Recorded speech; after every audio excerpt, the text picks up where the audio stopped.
Mas se caminhamos na luz, como Ele está na luz, estamos em comunhão uns com os outros. Emmanuel intitula o seu comentário, Se Andarmos na Luz.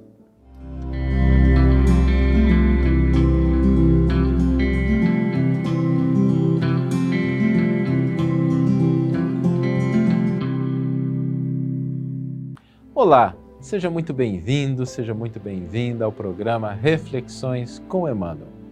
E hoje nós vamos refletir sobre o nosso caminhar pelo mundo.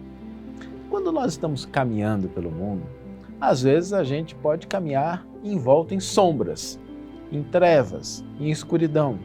E quando nós caminhamos envoltos em trevas, sombras, escuridões, nós vamos tropeçar, cair, machucar.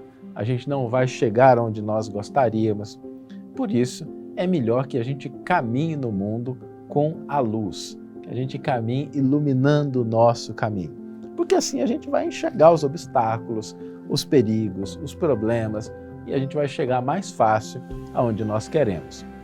Ok, Saulo, a metáfora é bonita, é fácil da gente entender, mas como é que a gente aplica isso no nosso dia a dia? Porque algumas metáforas são bonitas, mas a gente precisa, e aliás, Emmanuel nos traz exatamente essa proposta de compreender no nosso dia a dia o que significam as lições preciosas do Evangelho.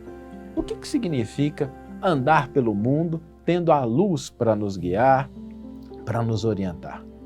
Isso é muito interessante porque um dos elementos que caracteriza a iluminação do nosso caminho no mundo é a união. E, da mesma forma, o que muitas vezes caracteriza sombras espessas no nosso caminho é a desunião, o conflito e a discórdia. Não é assim? Quando a gente vive situações de desunião, de conflito, de discórdia, às vezes nós não chegamos aonde nós gostaríamos, nós temos dificuldade de construir coisas juntos, nós temos muitos dissabores.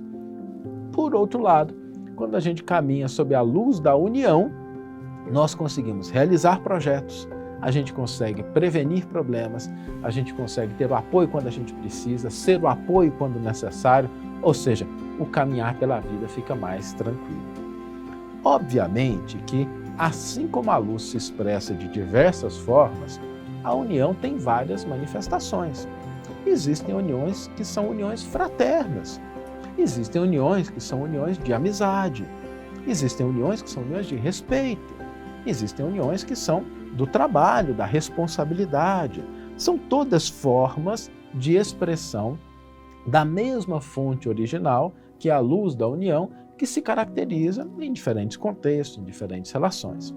Agora, tem uma que é extraordinária, porque essa pode ser aplicada em qualquer situação e ela tem o poder de clarear os nossos caminhos. É a luz da caridade. A união baseada na caridade.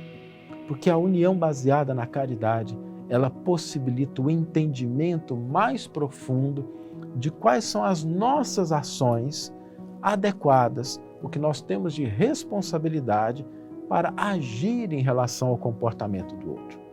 E quando nós pensamos em caridade, às vezes o que vem à nossa mente são os atos de darmos alguma coisa, de provermos o alimento, de provermos o remédio, o medicamento, o cobertor, e tudo isso faz parte. Nada de errado, vivemos numa sociedade ainda com muita desigualdade, em que essas expressões da caridade ainda são necessárias.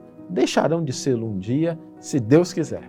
Agora, isso não restringe ou cuida da totalidade do que são expressões de caridade. A caridade, como nos ensina o Evangelho e o Livro dos Espíritos, ela tem um elemento que é de fundamental importância, que a gente pode aplicá-lo em todas as circunstâncias. A benevolência para com todos. Sejamos bons, amáveis, gentis com todas as criaturas. Mas ainda existe um outro elemento, a indulgência. A indulgência também é uma expressão da caridade. A indulgência que nos leva a reconhecer que, ok, o outro pisou na bola, errou, não fez direito, mas a gente também tem lá os nossos problemas. Sejamos indulgentes sem sermos negligentes. Sejamos indulgentes sem sermos coniventes. Sejamos indulgentes sem sermos irresponsáveis. Ou seja, a indulgência é aquela que compreende que existe um espaço de resultado que ele é aceitável e que a gente deve tolerar. E existe um outro elemento que também caracteriza a luz da caridade, que é o perdão.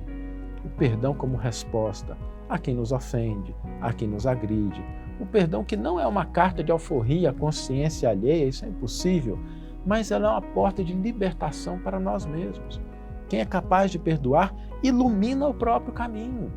Quem não é capaz de perdoar vive na sombra da mágoa, do rancor e às vezes não enxerga outras coisas literalmente.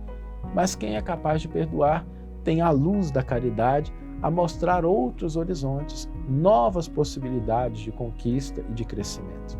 Então, ao caminharmos pelo mundo, lembremos-nos de ligar, de acender a luz da união que se expressa nessas diversas formas, lembrando que a caridade é a mais intensa, significativa e útil de todas elas.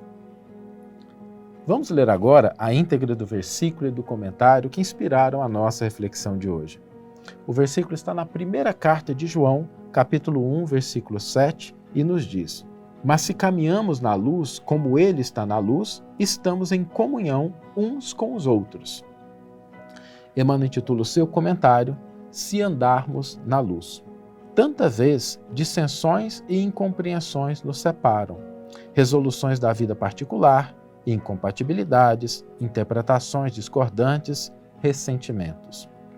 E, com isso, consideráveis perdas de tempo e trabalho nos arruinam as tarefas e perturbam a vida. Retiramo-nos do campo de serviço, prejulgamos erroneamente pessoas e fatos, complicamos os problemas que nos dizem respeito e desertamos da obra a realizar. Contudo, não nos sobrevirão semelhantes desastres se andarmos na luz, porque, na claridade irradiante do Mestre, compreenderemos que todos partilhamos as mesmas esperanças e as mesmas necessidades. Se nos movimentamos ao sol do Evangelho, saberemos identificar o infortúnio onde cremos encontrar simplesmente rebeldia e desespero, e a chaga da ignorância onde supomos existir apenas maldade e crime. Perceberemos que o erro de muitos se deve à circunstância de não haverem colhido as oportunidades que nos felicitam a existência. E reconheceremos que, situados nas provas que motivaram a dor de nossos irmãos caídos em delinquência, talvez não tivéssemos escapado à dominação da sombra. É que a luz do Senhor nos fará sentir o entendimento real. Não bastará, no entanto, que ela fulgure tão somente em nossa razão e pontos de vista. É necessário andarmos nela, assimilando-lhe os sagrados princípios, para que assinalemos em nós a presença da verdadeira caridade, a alavanca divina que, por agora, é a única força capaz de sustentar-nos em abençoada comunhão uns com os outros. Uma bela página de Emmanuel, nos convidando a essa perspectiva da caridade como a luz que ilumina os nossos passos e os nossos caminhos no mundo. E o desafio para hoje é exatamente esse. Hoje a gente vai acender essa luzinha, vamos intensificá-la se ela já está acesa na nossa vida, vamos praticar a caridade aonde nós estivermos, com as condições e possibilidades que a gente tenha, que seja aquela caridade do pensamento, que já não critica, que já não condena, mas que ora, que compreende, a caridade da postura que perdoa, que compreende, que é indulgente, a caridade do auxílio material, quando nos for possível. Mas hoje o desafio é que nós acendamos a luz da caridade em nossos caminhos. Que tenhamos todos uma excelente manhã, ou uma excelente tarde, ou uma excelente noite, e que possamos nos encontrar no próximo episódio. Um grande abraço e até lá.